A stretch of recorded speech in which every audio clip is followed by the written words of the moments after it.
Olá pessoal, temos aqui um exercício bastante interessante da parte de calorimetria, onde duas porções de água, inicialmente a temperaturas diferentes, estão sendo misturadas e ele pede para a gente definir a temperatura final dessa mistura, que seria a chamada temperatura de equilíbrio. Então, o que está acontecendo? O que acontece nesse tipo de situação, né? A água 1, como ela está a uma temperatura inicial maior, ela vai começar, na hora que ela é misturada com a água 2, ela vai começar a fornecer calor para a água 2. Vai ocorrer uma transferência de calor. Sempre, o fluxo de calor sempre vai da região que está a maior temperatura para a região onde está a menor temperatura. E devido a essa transferência, a porção de água 1 vai começar a diminuir a sua temperatura e a porção de água 2 vai aumentar a sua temperatura. E aí, depois de um certo tempo, as duas temperaturas elas vão acabar se equilibrando, as duas porções de água vão atingir a mesma temperatura e o fluxo de calor ele vai desaparecer. No momento que as duas porções de água atingem a mesma temperatura, que a gente chama de temperatura de equilíbrio, o fluxo de calor ele vai desaparecer. Não vai haver mais troca de calor entre essas duas porções de água. Então, o que acontece nesse tipo de situação, né? A primeira coisa interessante da gente verificar é que a temperatura de equilíbrio, ela necessariamente ela tem que estar em um valor entre a maior temperatura inicial e a menor temperatura. Então, a gente já consegue perceber que a temperatura de equilíbrio nesse problema tem que ser um valor entre 10 e 80 graus Celsius. E a gente sabe que entre essa faixa de temperaturas, a água não sofre nenhuma mudança de estado físico.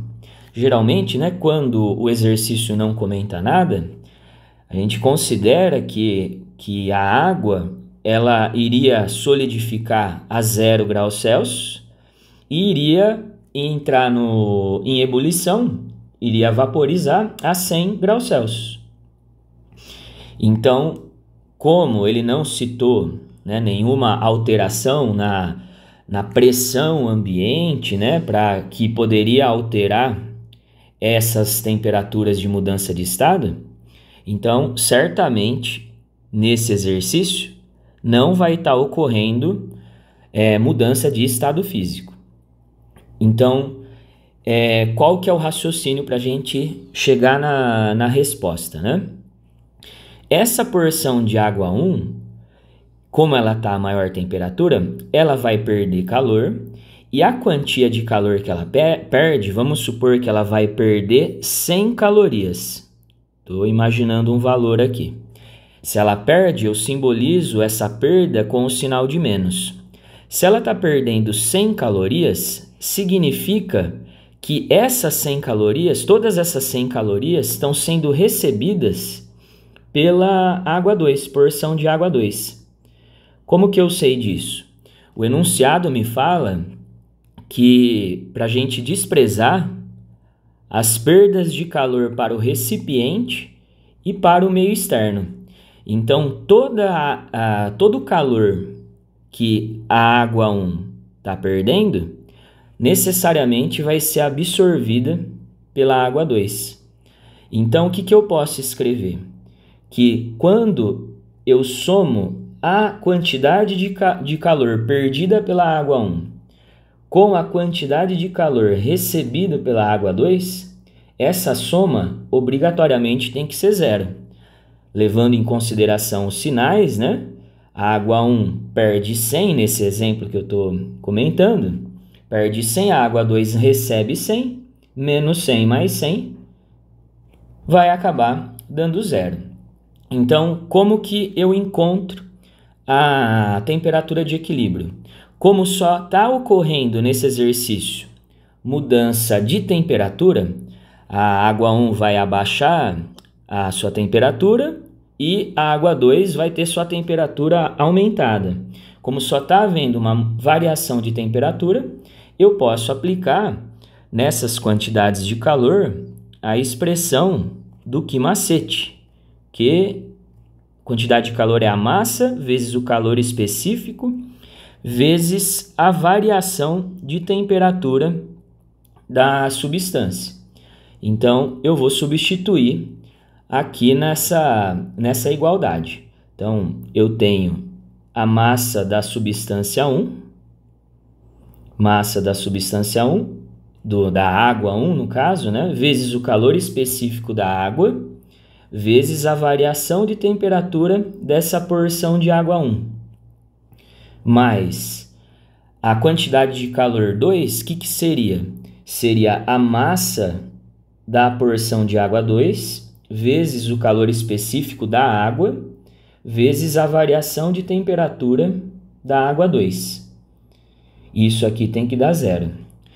Como a substância é a mesma, as duas porções aqui são de água, eu posso dividir a expressão, os dois lados da expressão, pelo calor específico, pelo Czinho, e eu consigo eliminar ele da nossa conta. Então, eu posso substituir a massa da água 1, que é 300, vezes a variação de temperatura da água 1. Variação de temperatura é a temperatura final, que no caso aqui seria a temperatura de equilíbrio, menos a temperatura inicial da água 1, que é 80 graus Celsius, mais a massa da água 2, que é 200, vezes a variação de temperatura da água 2, que é a final, que eu chamei aqui de temperatura de equilíbrio, menos a inicial, que é 10 graus Celsius. Isso aqui tem que dar zero. Agora é somente matemática, né? A gente vai fazer as continhas. Vou fazer a distributiva dentro desses parênteses. 300 vezes a temperatura de equilíbrio, menos 300 vezes 80, vai dar 24.000, mais 200 vezes a temperatura de equilíbrio, menos 200 vezes 10, que vai dar 2.000. Isso aqui tem que dar zero. Então, as duas expressões aqui que tem a temperatura de equilíbrio eu posso somar. Eu tenho 500 TEC aqui, temperatura de equilíbrio, e os dois outros números, né, que não tem letra, não tem a temperatura de equilíbrio, eu também posso somar. Menos 26, os dois números são negativos, né, então fica menos 26.000. Isso aqui tem que dar zero. Vou passar para o outro lado da igualdade o 26.000, então vai ficar 500 vezes TEC é igual a 26.000.